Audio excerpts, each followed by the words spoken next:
autre question qu'on me pose souvent et qui étonne souvent lors d'une première séance de yoga, c'est pourquoi j'insiste autant pour que tu respires par le nez? Pourquoi respirer par le nez, c'est si important que ça? Et la réponse est simple et claire, c'est que respirer par la bouche, c'est, à mon sens, l'un des fléaux des temps modernes. La bouche est censée nous aider à respirer quand on a le nez bouché pour éviter qu'on meure, qu'on s'étouffe, qu'on ne puisse plus respirer et qu'on meure. Mais elle ne fait pas le travail aussi bien que le nez. Quand on respire par le nez, ça permet de filtrer, d'humidifier, de chauffer l'air avant qu'il entre dans les poumons. Ça soutient, ça aide à réguler, les systèmes nerveux, le système immunitaire, donc des systèmes vraiment très importants pour le corps, pour notre santé. Ça réduit aussi notre risque de ronfler et de souffrir d'apnée du sommeil, ce qui est pas un luxe, notamment quand on dort avec quelqu'un. Et ça permet aussi de protéger la santé de nos dents et de notre bouche, puisque forcément, quand on aspire l'air par la bouche, ça change la qualité de l'humidité, de ce qui se passe, la qualité aussi des microbes qui entrent dans notre bouche. Donc la flore de la bouche, on dirait. Voilà, cet air-là a un impact forcément sur la santé bucco-dentaire. Voilà, donc je pourrais continuer, je pourrais continuer la liste, mais ça te donne déjà une bonne idée de l'importance de respirer par le nez autant que possible sur notre santé dans son ensemble. Du coup, tu serais peut-être tenté de me dire, mais alors pourquoi on respire autant par la bouche finalement? Pourquoi c'est devenu un peu notre système même presque par défaut souvent? Pourquoi est-ce que je suis si tentée de respirer par la bouche et que tu dois toujours me rappeler de respirer par le nez? En 2 mots, c'est parce qu'on a commencé, il y a à peu près 2 ans, à manger de la nourriture de plus en plus molle, de moins en moins coriace, avec l'industrialisation. On nous a fait de la nourriture qui stimule de moins en moins la mâchoire et ça a changé toute la structure de, cet espace autour de la mâchoire, de l'intérieur de la gorge. Ça ça change vraiment la structure de notre crâne lui-même, le fait de ne plus stimuler la mâchoire autant et ce qui fait que c'est devenu de plus en plus difficile pour nous de respirer par le nez et moins on le fait, plus ça empire. Donc moins c'est facile de respirer par le nez.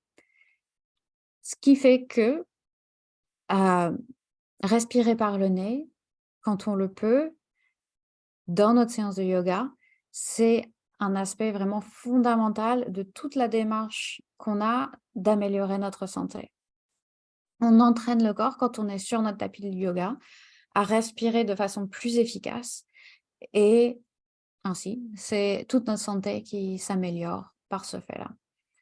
Si le sujet t'intéresse, je te recommande grandement de lire le livre Respirer, le pouvoir extraordinaire de la respiration par James Nestor, où il rentre vraiment dans le détail de comment respirer de manière plus efficace et comment contrer un peu cet effet de l'industrialisation sur notre mâchoire et voilà, ça aide vraiment à comprendre pourquoi on ronfle, pourquoi on a du mal à respirer, pourquoi tout ça et ce qu'on peut faire surtout pour mieux respirer et donc pour moi, ça commence vraiment par faire l'effort sur le tapis de respirer par le nez.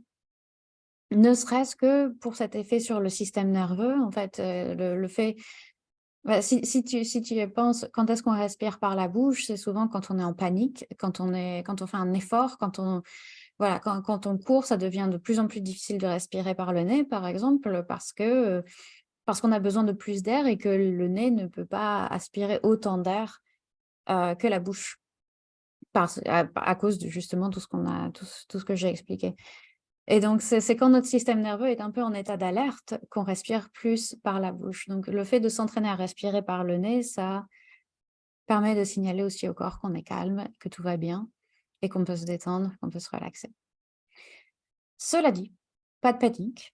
Quand on commence le yoga, c'est impossible de tout bien faire en même temps. C'est impossible d'avoir les différentes parties du corps dans la bonne position, de respirer par le nez, de respirer en rythme avec les mouvements. On inspire, on lève les bras, on expire, on baisse les bras, par exemple. C'est trop d'un coup. Donc, t'en fais pas. Plus tu seras à l'aise avec les postures, plus tu pourras te concentrer sur d'autres aspects. Donc, quand tu sauras faire, ou tu peux déjà le faire maintenant quand on tient une posture, par exemple, pendant 1 minute ou 2 minutes. Une fois que le corps est en place, ok, maintenant je sais où mon corps est en place, je peux me concentrer sur la respiration, par le nez, lentement, et c'est possible. Mais quand on est en mouvement, tout ça, pour le moment, fais ce que tu peux, mets tes bras, tes jambes dans la bonne position et avec le temps et une pratique régulière, la magie s'opérera et tu pourras vraiment te concentrer sur tout à la fois. Voilà, c'est tout pour cette fois. À très bientôt. Si tu as la moindre question, n'hésite pas à me l'envoyer. Ciao.